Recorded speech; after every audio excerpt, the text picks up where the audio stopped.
My name is Allison, and I just turned 32 last month. Growing up in the shadow of my brilliant older sister was never easy, but nothing prepared me for that moment at her medical school graduation, when my father turned to me in front of our entire extended family and said those words that would haunt me for years. "She is a doctor. You are just worthless." Funny how life works out, though. Now Hannah folds hoodies at my company, and could not be happier. Before I reveal how my perfect sister ended up folding hoodies while I built my dream life, let me know where you are watching from and hit that subscribe button if you have ever felt compared to someone else in your life. I grew up in a comfortable middle-class suburb outside of Boston.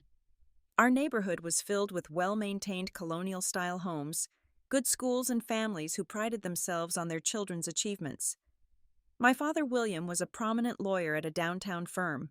He carried himself with the rigid posture of someone who always needed to be right. His expectations for his children were equally inflexible. My mother, Grace, had been an elementary school teacher before giving up her career to raise Hannah and me. She was soft-spoken and accommodating, especially when it came to my father's domineering personality. From my earliest memories, Hannah was the golden child. 4 years my senior, she seemed to excel at everything academic without even trying. Her report cards were perfect. Her science fair projects won blue ribbons. Her standardized test scores were in the top percentile. My father beamed with pride every time she brought home another achievement. I still remember the wall in our formal living room.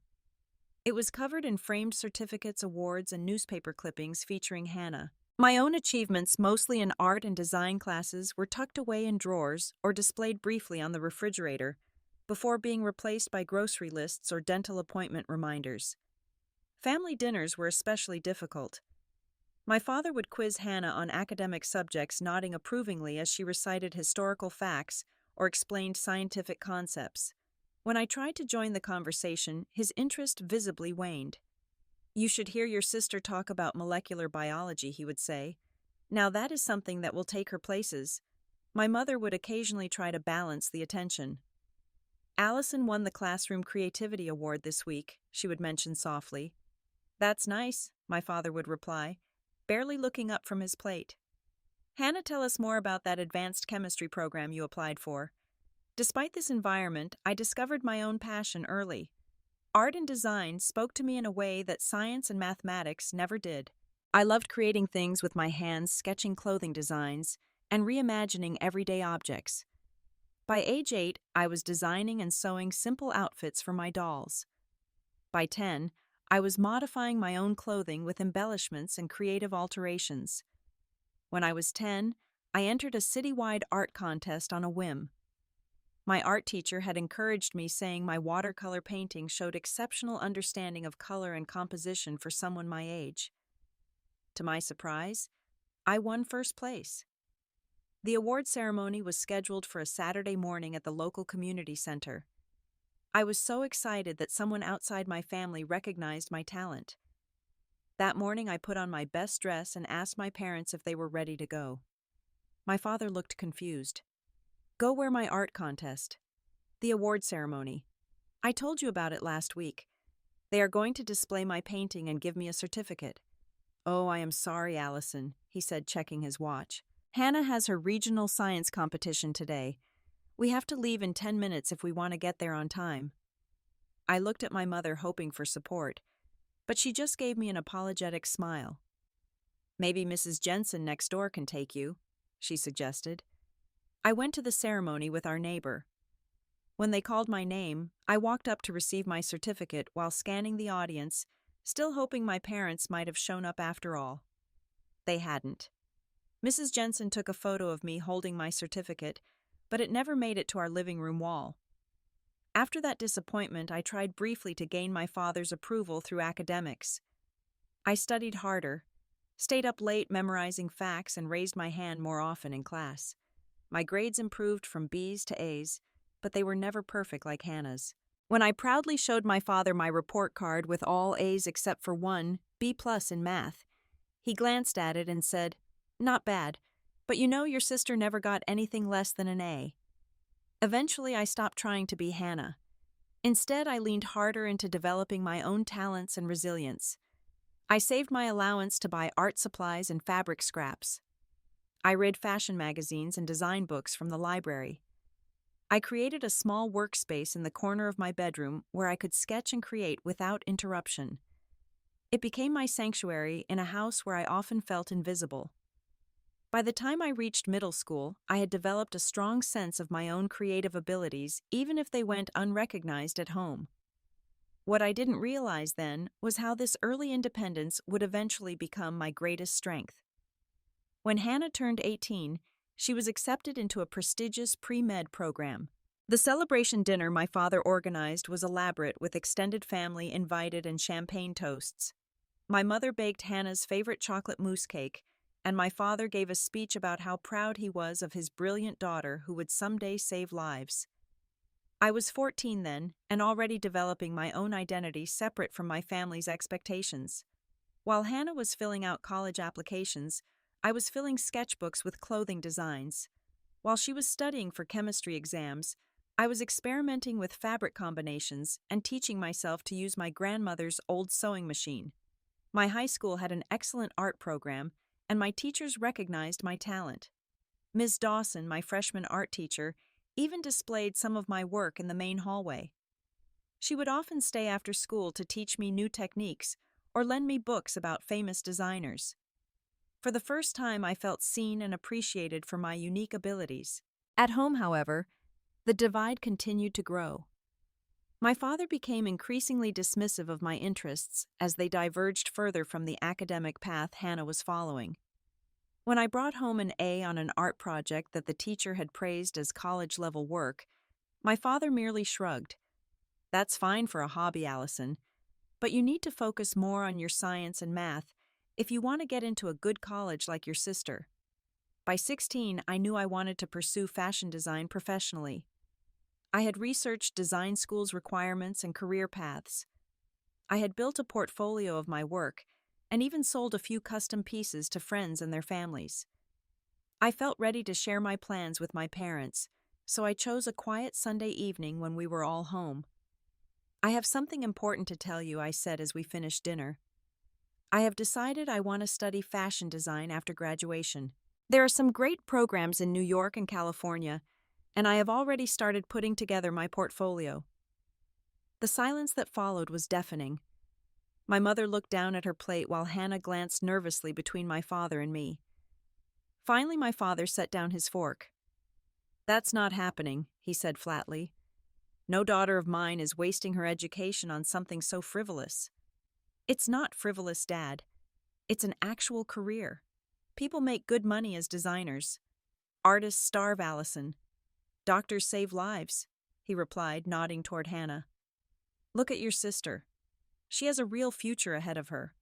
"I have a real future too," I argued, feeling my cheeks flush with anger and embarrassment. "Just because it's different from what you want doesn't make it any less real." My mother cleared her throat gently. "Perhaps you could consider a more practical backup plan," she suggested. "Maybe business or marketing. Something that could still connect to fashion if that's really what you want." I looked at Hannah, hoping for support, but she just stared at her plate. Later that night, she came to my room and sat on the edge of my bed. "Sorry about dinner," she said quietly. "You know how Dad is." "Yeah, I do, but I'm not changing my mind." Hannah sighed. "Sometimes I envy you, you know." "Me?" I laughed bitterly. "The disappointment of the family." "No," she said, her voice dropping to a whisper. "Your freedom. Your certainty about what you want." She picked at a loose thread on my comforter. "I am not even sure I want to be a doctor." I was shocked. "What?" "But you're already in pre-med. You're acing everything." Hannah shrugged. "Because it's expected. Because Dad would never accept anything else." She stood up to leave. "Just be careful, Allison. Once you're on Dad's chosen path, it's really hard to get off." That conversation stayed with me. It was the first time I had glimpsed that my perfect sister might not be as content with her golden child status as everyone assumed. During my junior and senior years of high school, I worked part-time jobs at a local coffee shop and then at a small boutique clothing store. I saved every penny toward my dream of design school, knowing my father would likely refuse to pay for an education he didn't respect. The boutique owner, Marina, became another mentor figure. She let me help with displays and even sold a few of my handmade accessories on consignment. When I met with my high school counselor to discuss college applications, she was enthusiastic about my portfolio and helped me identify schools with strong design programs that might offer scholarships. One of those was the Fashion Institute in New York. Their early admission deadline was approaching, and I decided to apply without telling my parents. My senior year, I also met Mrs. Lawson, the new art teacher, who had previously worked in the fashion industry in New York. She took a special interest in my work and offered to help refine my portfolio. She stayed after school twice a week to mentor me, teaching me about fabric selection construction techniques and the business side of fashion. "Mrs. Lawson, why did you leave New York to teach in a suburban high school?" I asked her one afternoon as we worked on a design project. She smiled. "I loved creating beautiful things, but I realized I loved teaching others to create even more. Some people are meant to be on the big stage, and others are meant to help those people get there." She looked at my sketches. "You, Allison, are meant for the big stage." While I was building my path toward design school, Hannah was struggling under the weight of expectations. She maintained her perfect GPA, but I noticed changes in her: dark circles under her eyes, weight loss, and increasing irritability. One night I walked past her room and saw her take a pill from a small, unlabeled bottle. When she noticed me watching, she quickly put the bottle in her desk drawer. "I need them to stay awake studying," she explained when I asked her about it later. "Everyone in my program uses them. It's the only way to keep up." "Is that safe?" I asked, concerned. She shrugged. "Safer than failing and disappointing Dad." As graduation approached, I received my acceptance letter from the Fashion Institute along with a partial scholarship. I was ecstatic but terrified to tell my parents. I decided to wait for the right moment, perhaps after I had secured additional funding or saved more money from my jobs. I graduated with honors, though my achievements were overshadowed by Hannah's acceptance into medical school. At my graduation dinner, my father spent most of the time telling relatives about Hannah's upcoming medical career, barely acknowledging that it was supposed to be my celebration. Later that evening, I found my mother alone in the kitchen. "I am proud of you, Allison," she said softly. "You have always been so independent and determined." "Thank you, Mom," I replied, surprised by her rare moment of direct praise, though I wish Dad felt the same way. She sighed. "Your father just wants security for you. He grew up with nothing you know. But shouldn't he want me to be happy?" She patted my hand. "Sometimes parents think they know what will make their children happy better than the children do themselves." She paused. "Even when they're wrong." It was the closest my mother had ever come to criticizing my father. I wondered if she was thinking about her own abandoned teaching career as she spoke. 4 years passed. Hannah was finishing medical school with honors right on schedule according to my father's grand plan. I had defied my parents' expectations by moving to New York and working my way through design school on a combination of scholarships, loans, and part-time jobs. My father had refused to contribute a penny toward what he called my hobby school, but I was managing. I had even begun to make a small name for myself with some innovative, sustainable designs that had been featured in a student showcase. My mother had maintained contact, calling weekly to check on me, occasionally sending small care packages or modest contributions to my expenses hidden from my father. Hannah and I exchanged occasional texts, but she was consumed by her studies and hospital rotations. My father and I barely spoke. Then came the invitation to Hannah's medical school graduation. Despite our strained relationship, I decided to attend. My mother was insistent, and part of me hoped that my own modest successes might finally earn some respect from my father. I had just received notification of my acceptance into a prestigious design internship, and I thought perhaps now he might see that I had found a viable path of my own. The graduation ceremony was held in a grand university auditorium. Extended family had traveled from across the country to celebrate Hannah's achievement. I sat between my mother and our Aunt Susan watching as Hannah walked across the stage to receive her medical degree. Despite our complicated relationship, I felt a surge of pride for my sister. She had worked incredibly hard regardless of whether it was truly her own choice. The family gathering afterward was held at an upscale restaurant near the campus. My father had reserved a private room and champagne flowed freely as relatives congratulated Hannah. She looked exhausted beneath her smile, I noticed. The dark circles under her eyes were now a permanent feature partially concealed by makeup. My father stood to make a toast. Today we celebrate an extraordinary achievement, he began, raising his glass toward Hannah. My brilliant daughter is now Dr. Hannah Barrett, following in the footsteps of her grandfather. She will save lives, advance medicine, and make this family proud beyond measure. Everyone raised their glasses. I dutifully took a sip of champagne, then gathered my courage. This seemed like as good a moment as any to share my own news.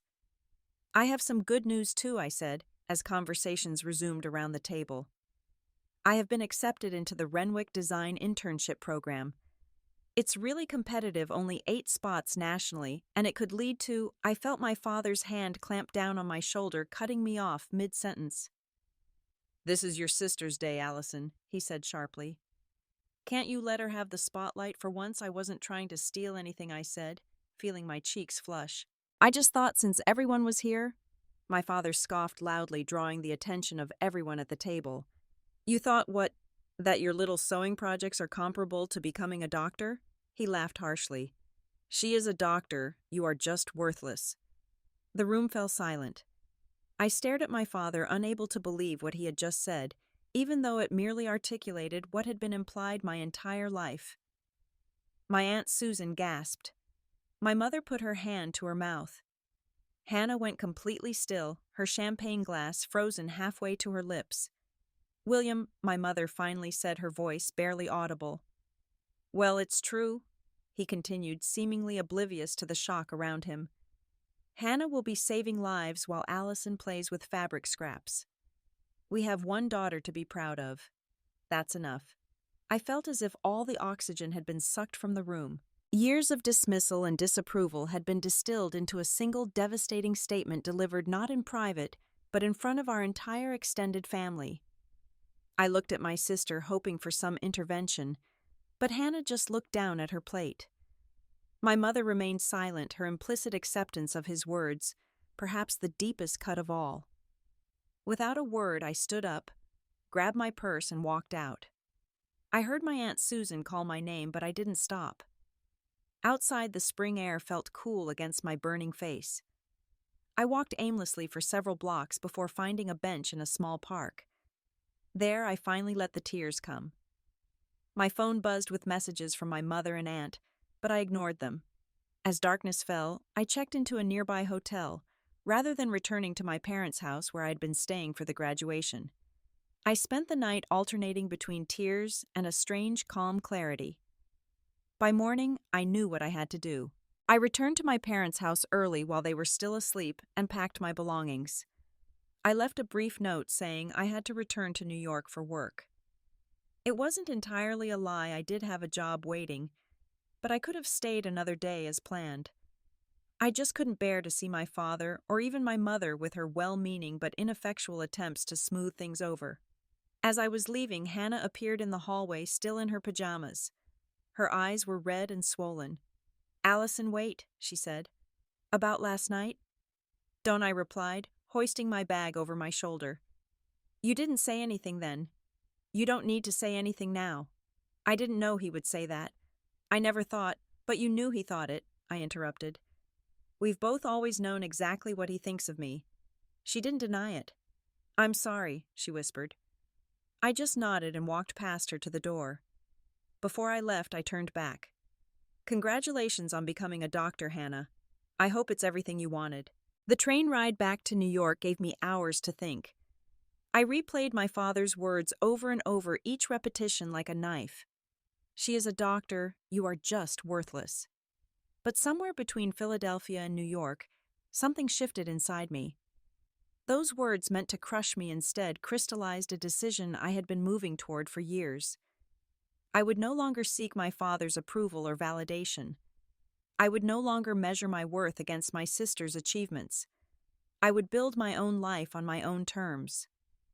I arrived back at my tiny New York apartment with only $800 to my name and a determination that would have to be enough.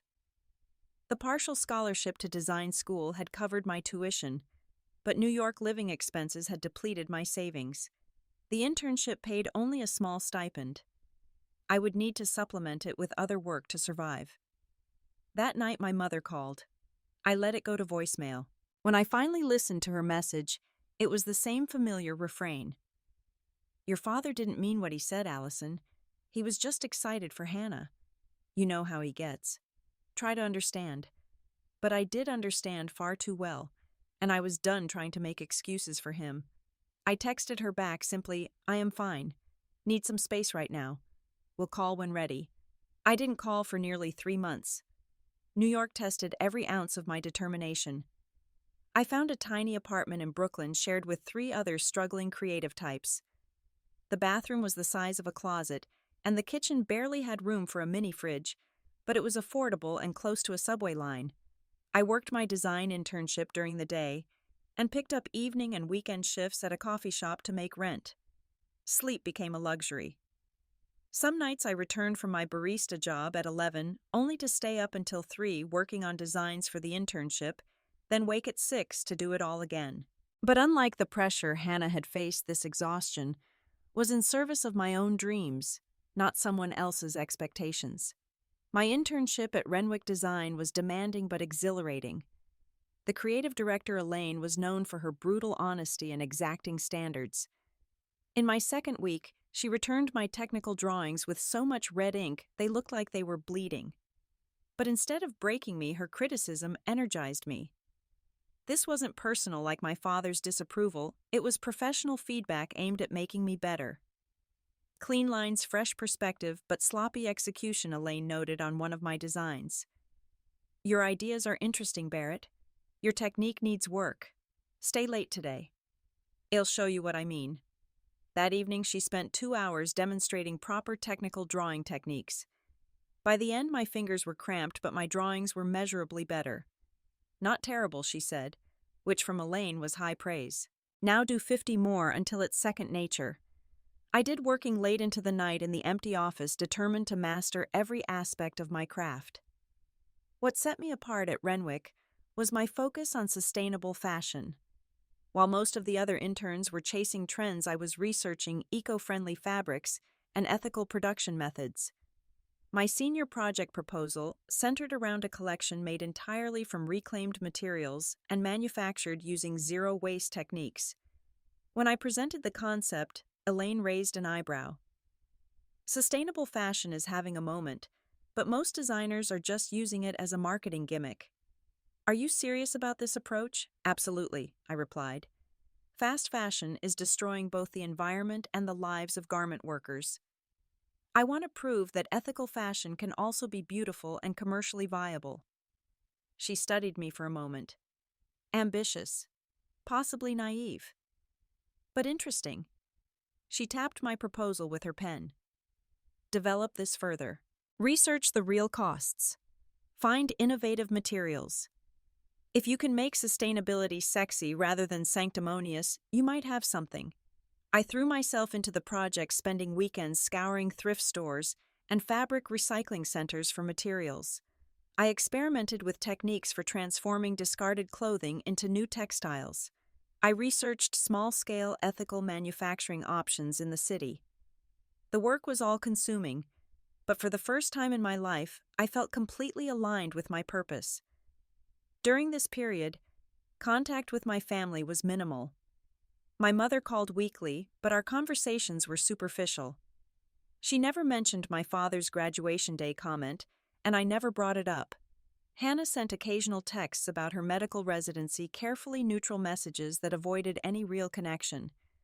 I responded with equally bland updates about New York weather and generic work references. My father didn't contact me at all. 6 months into my internship, I had my first small breakthrough. Elaine selected one of my designs, a jacket made from repurposed vintage denim, to be included in Renwick's presentation at a minor industry event. It wasn't a major fashion show, but it was my first professional exposure. When a small sustainable fashion blog featured my piece with a favorable mention, I printed the article and pinned it above my desk as validation. The real turning point came unexpectedly. I was working my weekend shift at the coffee shop when a customer struck up a conversation about the sketch I was working on during a lull in business. He introduced himself as Jordan, a business student at NYU, with a focus on entrepreneurship. "This is really good," he said, gesturing at my drawing of a dress made from reclaimed parachute silk. "Are you a designer? Trying to be?" I replied, explaining my internship and sustainable fashion focus. He seemed genuinely interested, asking thoughtful questions about ethical production challenges and market potential. Before leaving, he handed me his card. "I am always looking for innovative business concepts to analyze for my program," he said. "If you'd ever want to discuss the business side of sustainable fashion, I'd love to chat." 2 days later, we met for coffee.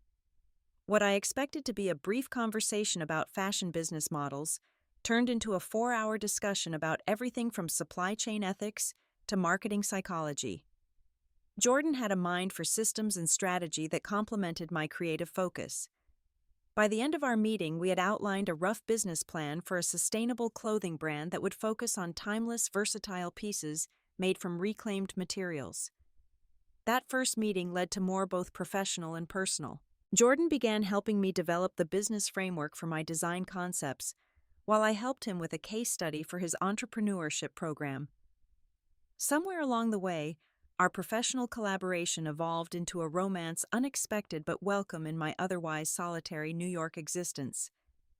With Jordan's encouragement, I began approaching small boutiques about carrying some of my designs on consignment. The first 5 rejected me outright.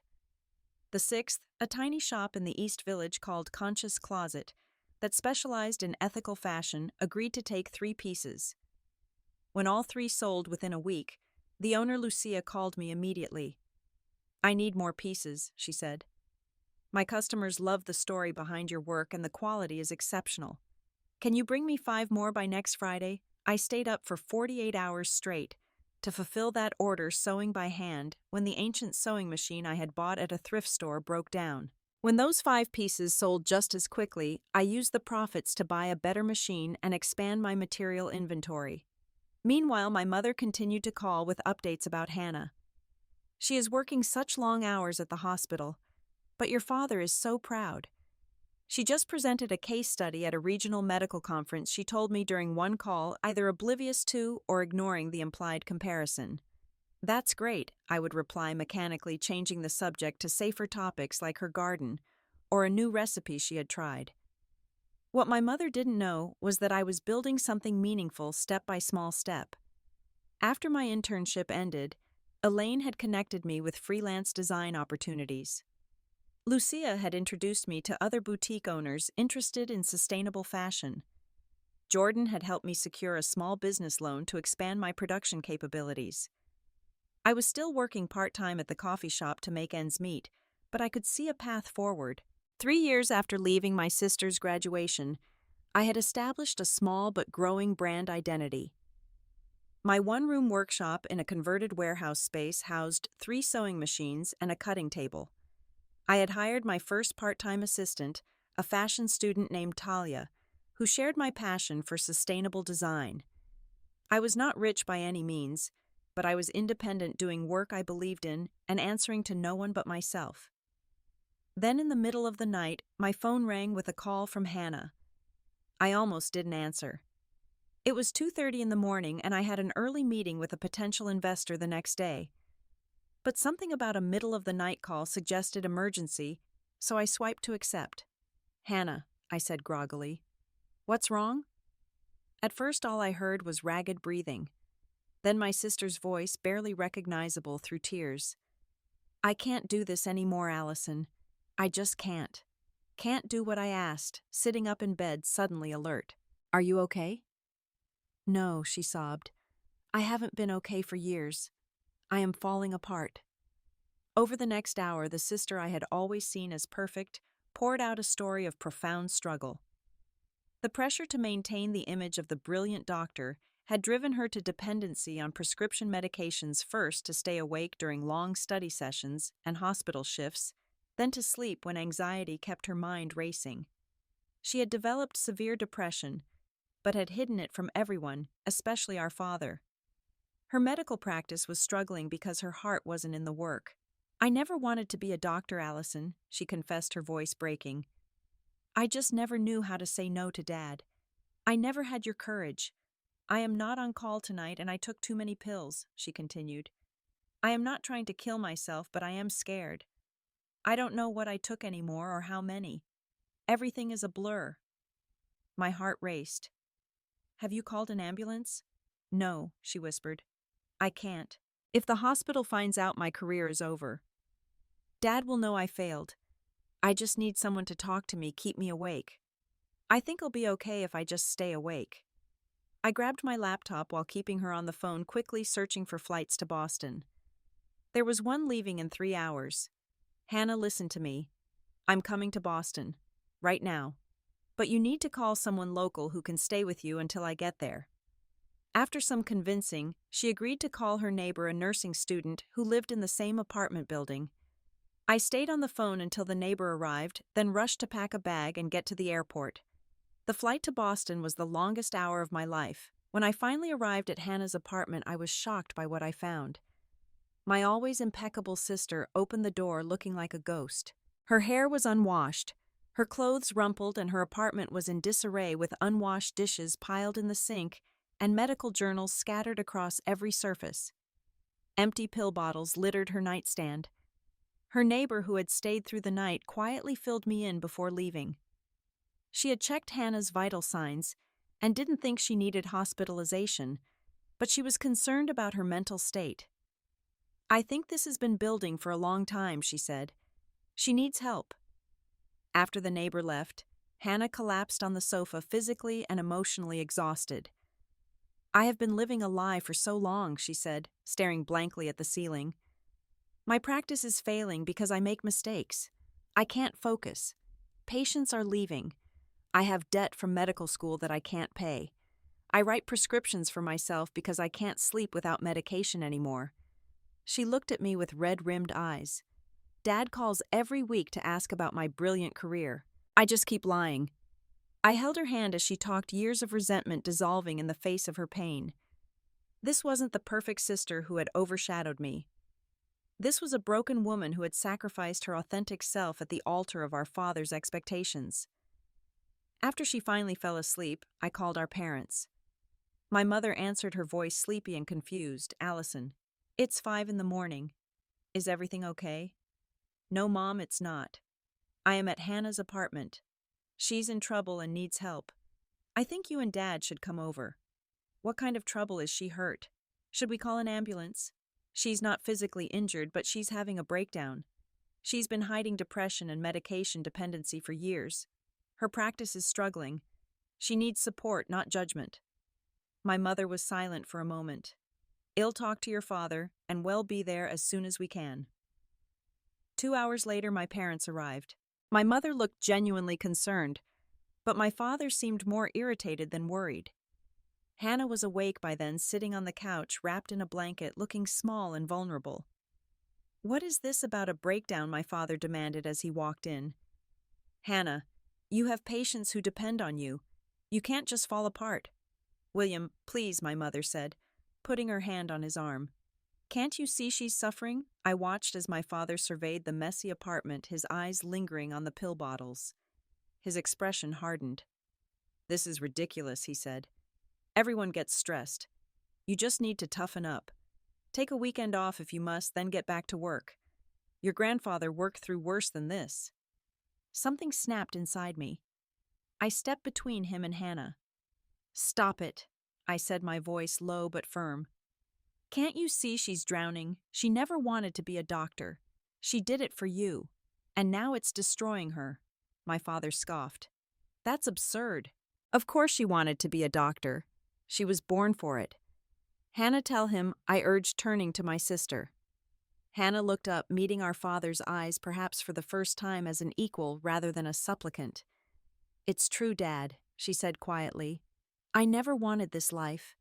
I wanted to work with my hands, maybe be an artist or craftsperson, but I was too afraid to disappoint you."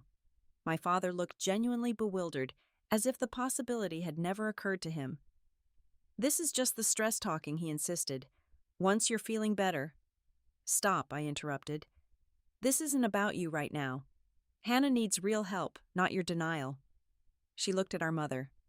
"Mom, can you help me pack some of Hannah's things? She's coming back to New York with me." My father stepped forward. "Absolutely not. She has responsibilities here. A practice. Patience. A practice that's failing because she's miserable," I countered. "Patients who deserve a doctor who's mentally well. She needs time away from all of this, including you." For a moment I thought he might argue further, but something in my expression must have warned him off. He stepped back, his face a mask of disapproval, but momentarily silenced. My mother helped me pack a suitcase for Hannah while my father paced in the living room. Before we left, Hannah handed him a set of keys. "Those are for my office," she said. "You'll need to call my receptionist and have her cancel all my appointments for the foreseeable future. Tell her I am taking a medical leave."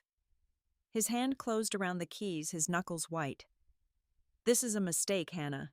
You're throwing away everything you've worked for." "No, Dad," she replied. "I'm throwing away everything you've worked for. Maybe now I can figure out what I want." The taxi ride to the airport was silent. Hannah stared out the window at the Boston streets, tears streaming down her face. My mother had wanted to come with us, but had ultimately stayed behind with my father after I assured her I would take care of Hannah. As the plane took off, Hannah reached for my hand. "Thank you," she whispered. "For the first time in my life, I feel like I might eventually be okay." The next few months were challenging, but transformative. Hannah stayed in my small apartment, sleeping on a futon in the living room, while she began the difficult process of recovery. I found her a therapist who specialized in professional burnout and addiction, and she attended sessions 3 times a week. Slowly, she began to taper off the medications under proper supervision. At first, she mostly slept and cried. The years of suppressed emotion and stress had taken a profound toll. Some days she could barely get out of bed. Other days she would have panic attacks at the thought of having walked away from her medical career. I would hold her through these moments, reminding her that she was more than her profession, more than our father's expectations. My own career was gaining momentum during this period. A feature in a major fashion magazine had brought attention to my sustainable designs. Orders increased, and I had to hire 2 more part-time assistants to keep up with production. Jordan and I had secured additional funding to expand the business, and we were looking for a small storefront that could serve as both workshop and retail space. One evening, about 6 weeks after Hannah had come to New York, I was struggling to complete a large order. My assistants had gone home, but I still had 20 hoodies that needed to be finished by morning for a boutique in San Francisco. "Can I help?" Hannah asked, watching me work frantically at my sewing machine. I looked up surprised. "Do you know how to sew?" She shook her head. "But I can learn. I am good with my hands, remember, all those years of suturing practice." Despite the pressure of the deadline, I took 20 minutes to show her how to fold and package the completed hoodies, applying the recycled paper labels and tying them with organic cotton string. To my surprise, she was a natural, her doctor's hands precise and efficient. "This is actually satisfying," she said as she completed her 10th package. "Creating something tangible, seeing the results of your work immediately." That small moment of connection over physical work led to more. Hannah began accompanying me to my workshop regularly. She learned basic sewing techniques, then more advanced ones. She had an eye for detail that made her excellent at quality control, catching small flaws that others might miss. One day, as she was helping me sort through a pile of reclaimed fabric, she picked up a piece of faded denim. "Remember when I was 10 and you were 6, and I made you that horrible doll dress from Mom's old jeans?" she asked, smiling at the memory. I laughed. "It was so ugly, but I loved it because you made it for me." "I always envied your creativity," she confessed. The the way you could just imagine something and then make it real. She ran her fingers over the denim. Maybe I did have some of that in me too, but I buried it so deep, trying to be what Dad wanted. It's never too late, I told her. You can still find that part of yourself. Over the following weeks, Hannah became increasingly involved in the production side of my business. She had a methodical mind that brought order to our sometimes chaotic workshop. She created inventory systems, organized our material storage, and even developed a more efficient production workflow. The doctor's precision found a new, healthier outlet in craftsmanship. Meanwhile, my business continued to grow. The sustainable fashion movement was gaining mainstream attention, and my distinctive approach was finding its audience. When a Brooklyn real estate agent showed us a perfect corner storefront in a developing neighborhood, Jordan and I decided to take the leap. We signed a lease and began renovations for what would become the flagship store for Reclaimed by Allison Barrett. I was so consumed with the store opening that I barely noticed when my mother called to say that she and my father would be in New York for a conference the following weekend. I made a mental note of their visit, but didn't think much about it until Hannah brought it up. "Do you think we should tell them to come to the store opening?" she asked hesitantly. "It is the day after their conference ends. I hadn't planned to invite them. After everything that had happened, I wasn't sure I wanted my father's judgment clouding what should be a celebratory day. But Hannah seemed to need this connection, so I reluctantly agreed. "We can invite them," I said, "but don't expect much. You know how Dad is about my work." The grand opening was scheduled for a Saturday afternoon. We had invited fashion bloggers, local designers, and the owners of several boutiques that carried my line. Jordan had arranged for a photographer and catering with sustainable, locally sourced food and drinks. The space looked beautiful with exposed brick walls, reclaimed wood shelving, and vintage industrial fixtures. My designs were displayed on mannequins made from biodegradable materials, with informational cards explaining the origin and journey of each reclaimed fabric. An hour before the official opening, as we were making final preparations, the door chimed.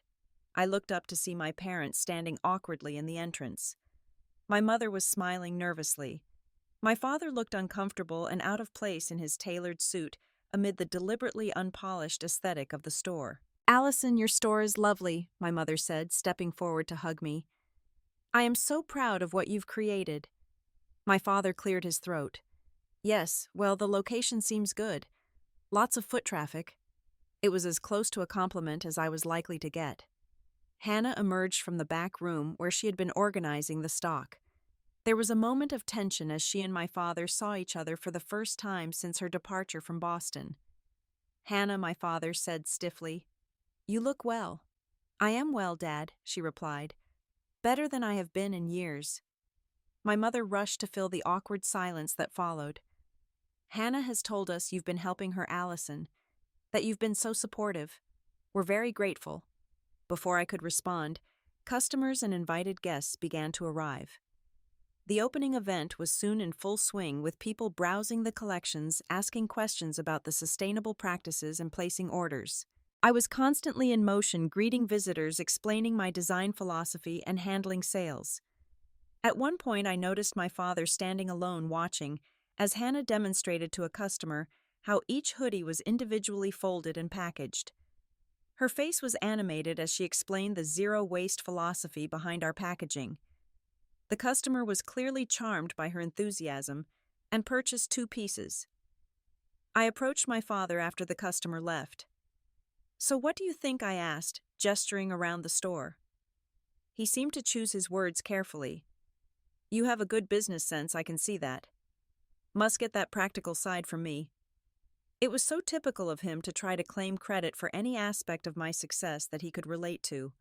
But rather than feeling angry, I just felt tired of the old dynamic. "Actually, Jordan helped with the business plan," I corrected him. "My contribution is the design vision and sustainability commitment." He nodded, looking slightly chastened. "Yes, well, that too. It's all very impressive." He hesitated. "I didn't think this fashion thing would amount to anything practical." It appears I may have been incorrect in that assessment. Coming from my father, this qualified as a profound apology. I simply nodded, not wanting to make too much of the moment and risk him withdrawing it. Later that evening, after the successful opening, we took my parents to dinner at a small farm-to-table restaurant near the store. The conversation was strained but civil until my father asked Hannah directly about her plans. "So when do you intend to return to your practice?" he inquired, as if the past few months had been merely a brief vacation rather than a complete life transformation. "I am not going back, Dad," Hannah said quietly but firmly. "I have surrendered my medical license." My father put down his fork with a clatter. "That's absurd. You can't throw away years of education and training on a whim." "It's not a whim," Hannah replied. "It's the first real choice I've made for myself in my entire life." She took a deep breath. "I am going to continue working with Allison. I am actually good at production management and I enjoy the work." "Folding hoodies?" My father scoffed. "That's what your brilliant mind has been reduced to." I saw Hannah flinch, but she held her ground. "Yes, folding hoodies, and cutting patterns and organizing production, and eventually maybe designing my own pieces. I am learning to create things that make people happy instead of treating them when they're at their worst. For the first time in my life, I look forward to waking up each morning." My mother reached across the table to take Hannah's hand. "If you're happy, that's what matters. Isn't that right, William?" My father looked from Hannah to me and back again. His world order had been completely upended. His golden child had rejected the path he had chosen, while the daughter he had dismissed was finding success on her own terms. I could almost see him struggling to recalibrate his understanding of us both. "I suppose," he finally said, though his tone suggested he was far from convinced. "But I still think you're making a mistake, Hannah." "That's your right," I interjected. "But it's her life, not yours. And she deserves your support, not your judgment." My father stared at me, unused to being challenged so directly. For a moment I thought he might respond angrily, but instead he simply nodded curtly and returned to his meal. It wasn't acceptance exactly, but it was a beginning. As we said goodbye outside the restaurant, my mother hugged us both tightly. "I'm sorry," she whispered in my ear, "for all the times I didn't stand up for you." My father shook my hand formally, then hesitated before giving Hannah an awkward pat on the shoulder. "Call your mother more often," he said gruffly. "She worries." After they left, Hannah and I walked back toward my apartment in the cool evening air. For a few blocks we were silent, processing the interaction. "That's probably the best we could have hoped for," Hannah finally said. I nodded. "He will never fully understand, but maybe he doesn't need to." She linked her arm through mine. "You know what I realized tonight? When he made that comment about folding hoodies, it didn't devastate me the way his disapproval used to. I actually felt sorry for him." "Why sorry?" "Because he is so trapped in his narrow definition of success that he can't see how happy I am now. How fulfilled." She smiled. "The doctor is happily folding hoodies and the worthless daughter is running a successful business. Life is beautifully ironic sometimes." I laughed, feeling a weight lift that I hadn't even realized I was still carrying. "Yes, it certainly is." 1 year later, I stood in the expanded workspace behind our Brooklyn store watching as Hannah trained 2 new production assistants. Her natural teaching ability, once channeled into presenting medical case studies, now found expression in passing on sustainable production techniques. She moved with a confidence and ease that had been absent during her medical career, pausing occasionally to demonstrate a particular folding technique or explain our material sourcing philosophy. The business had grown beyond my wildest expectations. We now had 3 locations, a thriving online store, and had been featured in Vogue as an up-and-coming sustainable brand to watch. Jordan and I had moved in together and were discussing both marriage and expanding the business internationally. Hannah had found her own apartment a few blocks from mine, though she still spent most evenings at my place, the 2 of us cooking dinner together and talking about design ideas. She had begun taking classes in textile design and was developing her own small collection that would debut under the reclaimed umbrella the following spring. Our relationship with our parents had settled into a new, imperfect but functional dynamic. My mother called both of us regularly and had visited several times, genuinely interested in learning about our work. My father remained distant, but had stopped actively criticizing our choices. He had even sent a brief congratulatory email when my brand was featured in a prominent business magazine, though he had focused entirely on the profit margins mentioned in the article rather than the creative aspects. As Thanksgiving approached, we received the annual invitation to our parents' home in Boston. After discussing it, Hannah and I decided to accept. It would be our first holiday with them since everything had changed. When we arrived at the familiar colonial house, I was struck by subtle differences. My mother's garden had expanded significantly now, including a section of plants used for natural fabric dyes, something she had researched after learning about my interest in the process. Inside, the formal living room had been rearranged. I noticed that the wall of Hannah's achievements had been modified. Some of her medical school certificates remained, but they had been joined by framed press clippings about my business, and even a few photographs of Hannah and me working together in the store. My father was quieter than I remembered, less prone to dominating the conversation. Whether this change was due to age, the shock of Hannah's career change, or a genuine effort to listen more, I couldn't tell.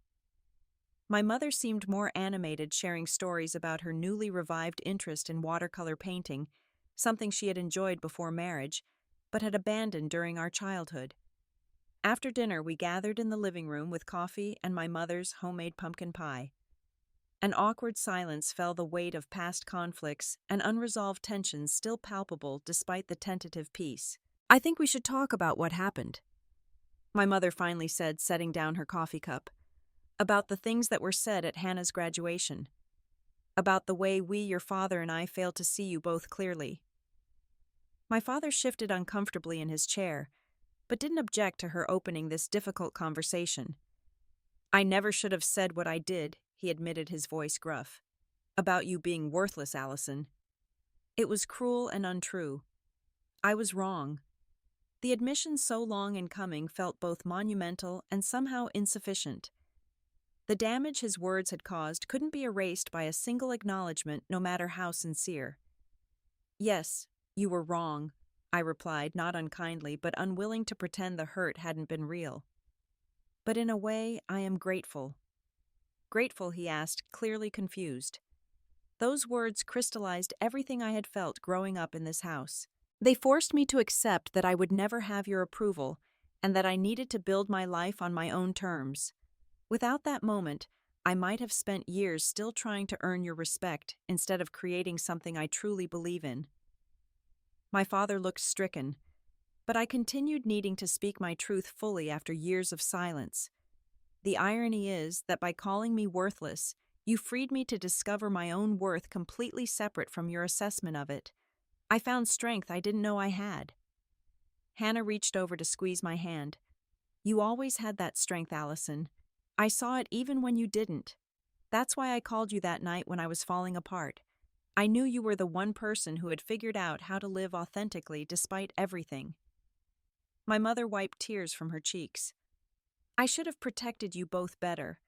I should have spoken up when your father was being unfair." My silence caused as much damage as his words. "Why didn't you—" I asked the question that had haunted me for years. "Why did you let him dismiss me that way?" She looked down at her hands.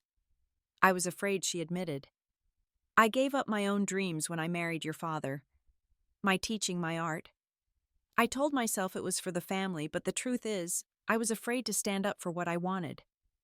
She looked up, meeting my eyes. "When I saw you fighting for your passion, it reminded me of all I had surrendered. It was easier to look away than to face that truth." Her honesty was startling and oddly healing. For the first time, I saw my mother not just as a failed protector, but as a woman who had made her own complicated choices based on her fears and the limitations of her generation. My father cleared his throat. "I wanted security for both of you," he said. "My own father was an alcoholic.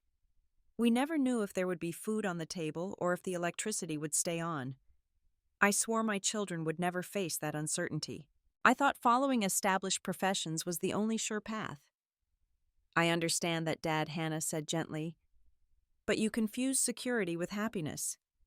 You thought they were the same thing." "Aren't they?" he asked, genuinely puzzled. No, Hannah replied. I had all the security in the world as a doctor. I also had depression, addiction, and despair. Now I have less certainty but more joy. Which do you think is better for me? He had no immediate answer, and I could see him considering her words seriously, perhaps for the first time. The conversation continued late into the evening, not resolving all the complex dynamics of our family, but creating space for new understanding. We talked about expectations and disappointments, about the pressure Hannah had felt and the dismissal I had experienced. We talked about my mother's abandoned dreams and my father's deep-seated fears about financial insecurity. None of it erased the past, but it offered a foundation for a different kind of future relationship.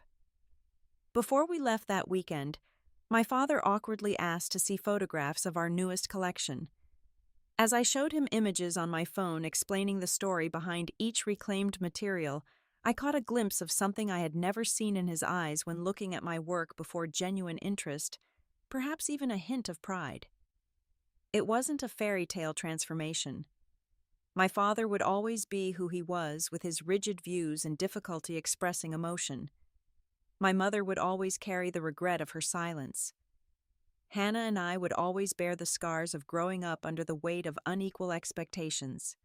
But we were finding a way forward, step by imperfect step. Back in New York, I reflected on the long journey from that devastating moment at Hannah's graduation to the life I now led. The words that had been intended to diminish me had instead become the catalyst for my liberation. The sister who had once seemed like my opposite had become my closest ally.